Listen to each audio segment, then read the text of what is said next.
14 insulin resistance treatments that could make things worse. If we don't understand the mechanisms and what insulin resistance is and what the treatment does, then the treatment could actually make things worse. It can make it harder to lose weight, it could make us more insulin resistant, and it could promote metabolic syndrome, leading to all the complications of cardiovascular disease and stroke and so forth. Today we're going to explore these topics so that you understand it and you can decide what's right for you. Coming right up. I'm Dr. Ekberg. I'm a holistic doctor and a former Olympic decathlete. And if you want to truly master health by understanding how the body really works, make sure you subscribe and hit that notification bell so that you don't miss anything. Insulin resistance is a big deal. The majority of the population is insulin resistant, and if we don't understand it and it progresses, it can or will lead to diabetes, which is the leading cause of blindness, amputation, kidney failure, and a host of other problems. So the authorities are becoming more responsive, more aware of this, and they're promoting campaigns to get people to get tested and so that they can get the proper treatment. But what is proper treatment? That's what we're going to talk about today. So I just want to read something real quick which kind of represents what the mainstream thinks insulin resistance is. And I got this off of endocrineweb.com. So it says, what is insulin resistance? Insulin resistance is when cells in your muscles, body fat, and liver starts resisting or ignoring the signal that the hormone insulin is trying to send out. And the purpose of insulin is to help the sugar from the bloodstream into the cell, of course. So here's some interesting words. Start resisting or ignoring. That sounds awfully random. So now we need to decide and try to understand, is the body smart or stupid? Is it random or is it on purpose? Does it do things for some reason or for no reason? So when we say start resisting or ignoring, that sounds kind of willy-nilly. It sounds like, well, you know, the cells, they're just having a bad day. They don't feel like dealing with insulin today, okay?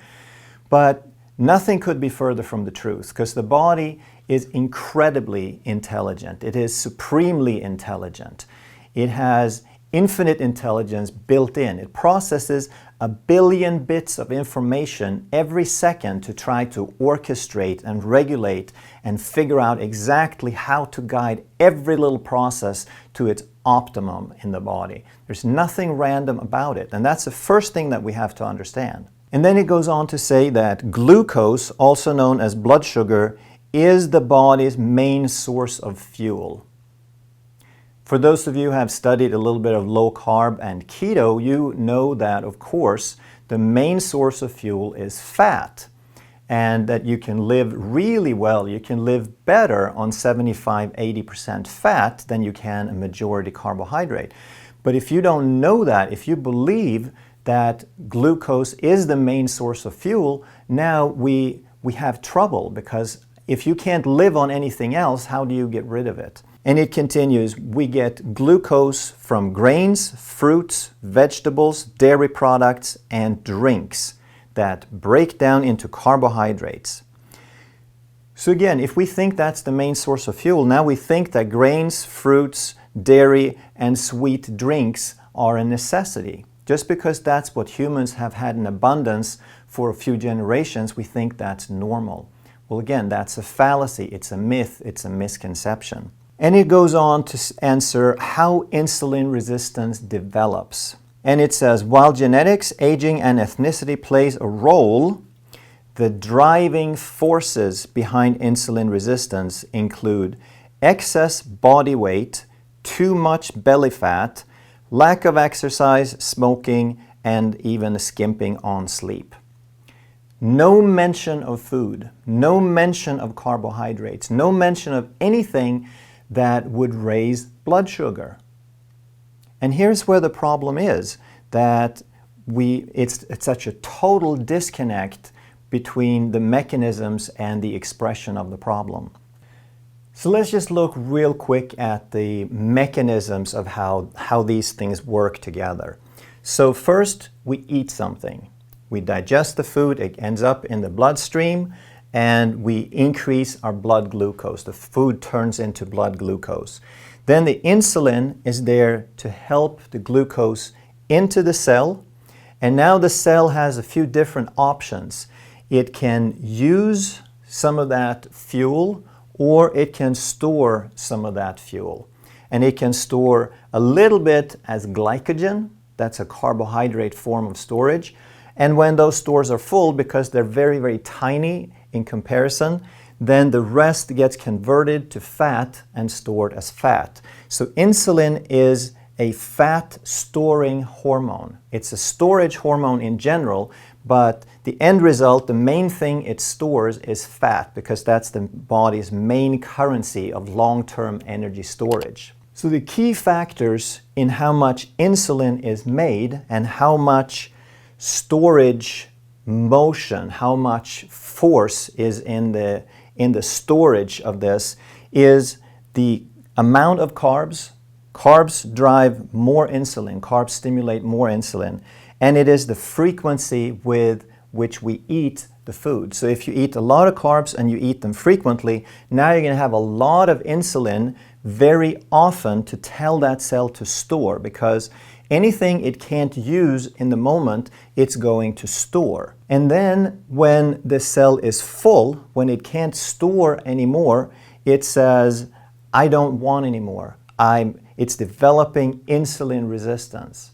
When we think that the cell just randomly ignores the signal, then we're not thinking things through. We have to understand that if the cell says, no, I don't want anymore, if it starts ignoring, if it starts resisting insulin, there's a reason. And the reason is that the cell is full. We have filled it too much.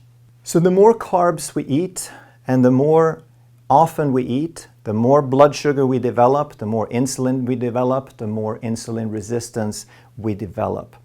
So now we need to think back a little bit and just ask ourselves, so if blood sugar is high, which is the problem according to medicine, then how do we reduce blood sugar? And there's only 4 ways. Once the sugar is in the blood, or in general, as far as having a certain amount of sugar in the blood, there's only 4 ways to reduce that amount of sugar. One is to cram the sugar from the bloodstream into the cell. That's what insulin does. Okay, the more insulin, we can always give it so much insulin that it just jam-packs that cell. So we can cram the sugar into the cell. That's one way of getting it out of the bloodstream. Second, we can convert it into something else. And that's what also happens when our triglycerides go up. It's because the sugar is getting higher, but the cells don't want it, so now the liver converts it into something else. It turns the sugar into triglycerides. The third way is that the blood sugar goes so high that the kidneys can't reabsorb it anymore, so it starts spilling out into the urine, so we can pee out the sugar. And the fourth way to not have so much sugar in the blood is the absolute most obvious. A kid could tell you, and yet millions and millions of people miss it. Are you ready? Don't put so much sugar in. Right? It sounds too simple, but if we believe that glucose is our main fuel and we have to have grains and sweet drinks to survive, then we have a problem. But it is the best possibility. It's the best option. Don't put so much in. So now let's start looking at the treatments. What do people do? What do people receive for treatment? The treatment, the first option is called metformin. And metformin is the first line treatment, first choice for type 2 diabetics who are unable to control their sugars through diet and exercise alone. That's where they mention diet. That's the first time diet comes in. But what's a normal diet? What diet are they trying to use to control their blood sugar? they're trying to control it with 300 grams of carbohydrate every day, half or more of which is sugar. So of course it's not going to work, because they tell them to eat most of their food as carbohydrate, and they tell them to eat 3 meals plus snacks. So there's no possible way to control it by diet if you think that's an appropriate diet. And then I read at eMedicine what the goal for this therapy is. The pharmacotherapy for insulin resistance and for high blood sugar, the goal is to reduce morbidity. That means sickness. That means symptoms and problems. They want to reduce symptoms and problems. And they want to reduce complications associated with high blood sugars. And they say they use large quantities of insulin are used to overcome insulin resistance. So what do they mean by that? When they say overcome insulin resistance, are they trying to reverse insulin resistance to make the cell become more imbalanced, more sensitive? Or are they trying to overcome it by cramming the cell full of more sugar, by increasing the insulin to get it out of the bloodstream and into the cell and making the problem worse? So the overcome in this sense is all focused on blood sugar. It's not actually reversing or overcoming insulin resistance. It's only overcoming, it's tricking or forcing the cell to accept the glucose even though it doesn't want any. And again, if you think the body is random or stupid, that might seem like a brilliant thing to do. If the cell is just randomly resisting insulin, then hey, let's step in and fix it. Let's just help this stupid cell along to do what it's supposed to do. But if we understand the body is intelligent, now this becomes the worst possible solution, because the cell is saying, hey, I don't want it, and we're just tricking or forcing it to accept more. And then they say treatment should be aimed at restoring normal insulin sensitivity and secretion. So we're going to come back just a little bit, but first let's look at the mechanisms of all these drugs. So like we said, the first drug of choice is metformin. And what does it do? It increases insulin sensitivity. So it acts on the insulin receptor, and it makes it more open. It makes it more permeable. It tricks or guides or persuades that receptor to accept more glucose, to have insulin have a stronger effect than it would have without that drug. So I'll call that, when it increases insulin sensitivity, I'll call it that the cell is being tricked into accepting glucose. All right? The other thing that metformin does, and this is maybe the only thing that we can really argue for, is it reduces the gluconeogenesis of the liver. So it hinders, it prevents, it tells the liver to don't make any more sugar. Don't develop more blood glucose from the stores. If you have some glycogen or some other tissues where you could pull glucose from, then hold off on that. So in that sense, it is the only thing that is trying to control glucose, blood glucose, without forcing it into the cell. Okay? But anytime that you try to interfere, once you try to keep the liver from doing something, then we have to ask ourselves, how healthy is it to try to prevent the liver from doing what it thinks is right? The second thing is pure insulin. That's just what people inject, and I'll call that cram. So the first mechanism is to trick the cells into accepting it, and the second mechanism is insulin, which is just to cram more of this glucose into the cell against its will. And the third drug on the list is called Bydureon, and it's in a class called GLP-1. And what they do is they trick another kind of receptor into helping the pancreas make more insulin.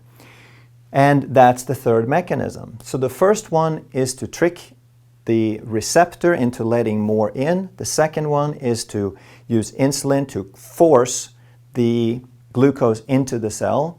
And the third one is just to make more insulin. So that feeds back into CRAM. And this is all there is. So I looked up a list that said top 8 breakthrough diabetes treatments you may have missed. So I looked at the 8 treatments and I listed those, and that's from 3 to 10 here. And they have different names. And so this is the GLP-1 that increases insulin production. Then we have something called Humalog, which is just another form of insulin that is fast acting. So now it helps cram earlier after the meal. Then we have something called Jardiance, which increases insulin sensitivity. We have something called Lantus, which is another form of insulin that is long acting. So this lasts for up to 24 hours. So it just means it's slower to kick in, but then it keeps cramming for the full 24 hours. Then we have Soliqua, which is a mix of something that crams for a long time and a GLP-1 that increases insulin sensitivity. And then you have another one that's a long-acting, you have another one that is a GLP-1, and you have another one that's a GLP-1. And some of these are subcutaneous, some are long-acting, some are mixed, but they're all the same stuff. They're all acting to cram or trick or push the body into making more insulin and to get more stuff out of the bloodstream and into the cell. And in doing that, we are making insulin resistance worse, because the moment that we back off on the drugs, then that cell is finally left alone and it has way too much fuel to burn, so now it is more insulin resistant than ever. But then we have some people who are more natural, more holistic, they claim. So now they're saying, oh, well, you shouldn't use synthetic drugs. You shouldn't use any pharmaceuticals because they're bad, but you should use natural things because they're good.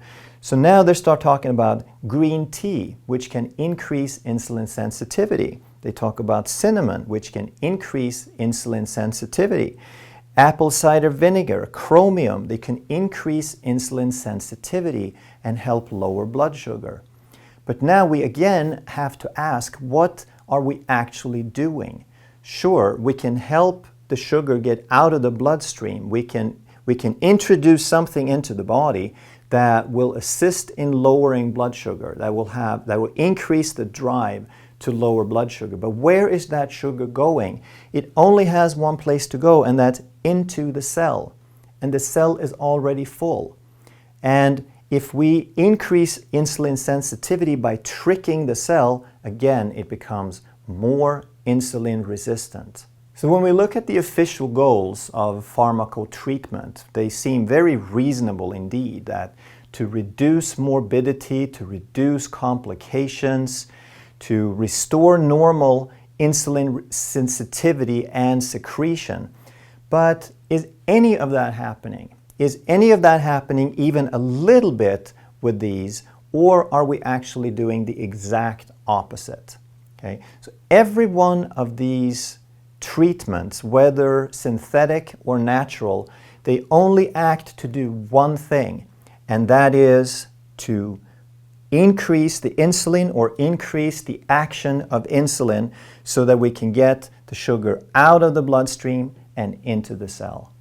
So when we look here at the 4 options to have less sugar in the blood, then all the drugs are working at number 1, cram, put more into the cell. The liver is still going to convert when it needs to, and if we don't control it at all, if we just let it go totally crazy, we're going to pee some out.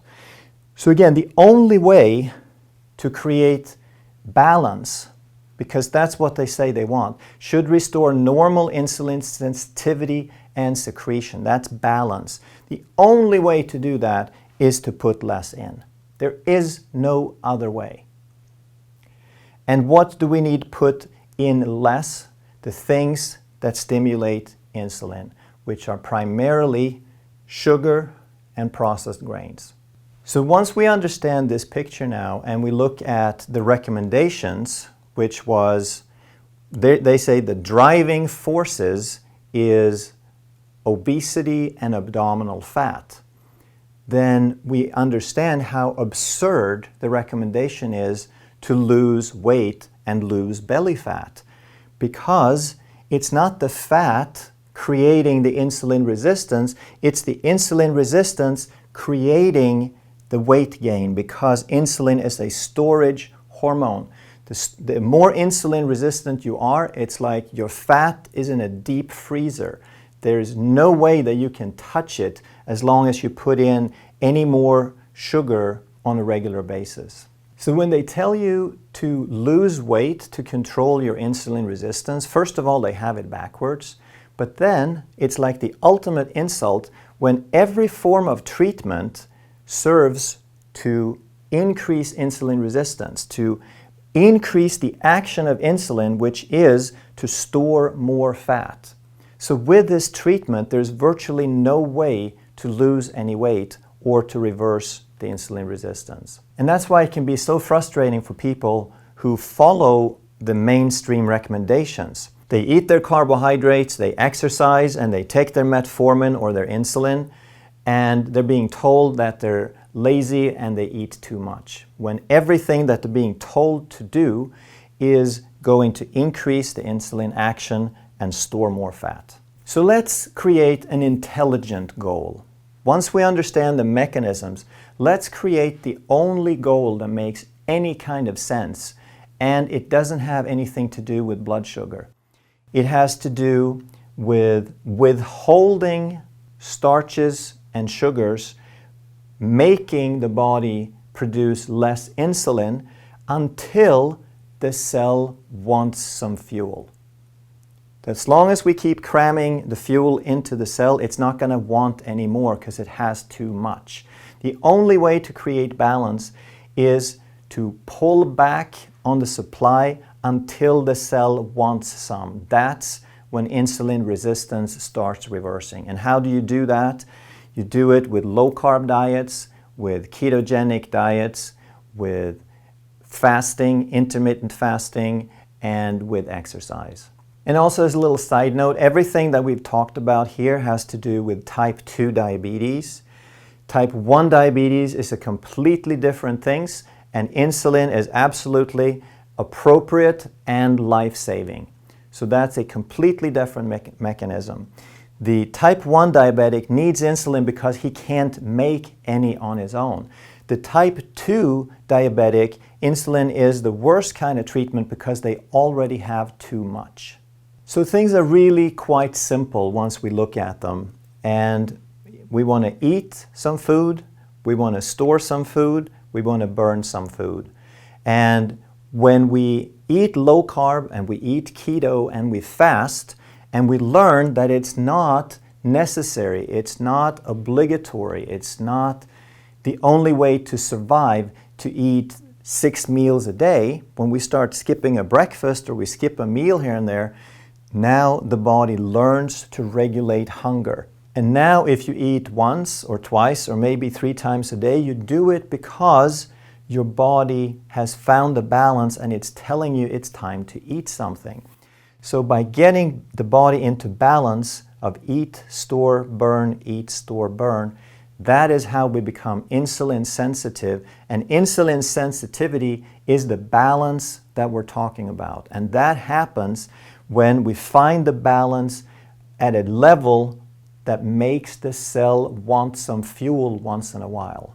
When we have a balance between storing and burning. And insulin pushes that balance towards storage. And the more insulin resistant we are, the more it pushes it towards storage. And we have no chance of retrieving that energy to burn it. So does it mean that green tea or cinnamon or apple cider vinegar or chromium are bad things?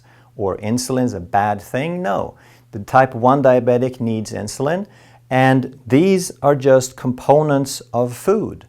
And if you do the right things, if you start cutting back on some carbs, if you do the keto, if you do the low carb, if you do the fasting, now you're addressing the root cause. You're turning this cycle around, and now there's nothing wrong with helping your body use the blood glucose as long as you make it part of finding balance, not just as a way of cramming more. If you're new to the channel and you like having things explained so that you get the big picture, make sure you subscribe and hit that notification bell. And if you know other people, which would probably be the case because this applies, insulin resistance applies to at least 85% of the population to some degree, whether they're officially classified or not, then do them a favor and share this information so that they can start moving toward a healthier life. Thanks for watching.